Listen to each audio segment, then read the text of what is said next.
تعادل جديد سلبي، لا اعتقد ذلك، لا اعتقد ذلك. اندري ايو، اندري ايو، الله! البلاك ستار اندري ايو يسجل للزعيم. لا وجود للتعادل السلبي. تمريرة ساحرة تجد هذه الأقدام الغنية التي تضع الزعيم في المقدمة في هذه اللحظات. شوف التمريرة، شوف بغداد، شوف بغداد من يقوم بدور الصناعة، والكرة التي تجد أندري ايو يسجل هدف المباراة الأول. السد واحد، السيلية لا شيء. وقلت بأن إذا ما استمر هذا الضغط فأن هدف المباراة الأسرلية السيلية، لكن كرة تبعد من أندري ايو،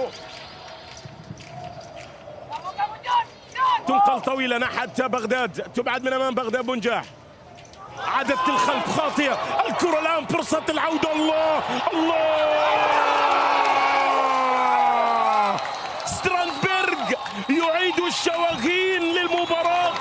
اللاعب السويدي الذي ينجح في أن يعيد السيلية للقاء، سيرجيو ستراندبرغ، اللاعب الذي يأخذ كثيرا على مستوى الشبه بذلك النجم السويدي الكبير في يوم من الأيام، والحديث عن هينريك لارسن. هذه هي الإعادة وهذه هي الكرة التي عاد من في الجهة اليسرى. انطلاقة الآن ومحاولة تمريرة، الكرة وصلت عند جيليرمي توريس، تمريرة بغداد، الله!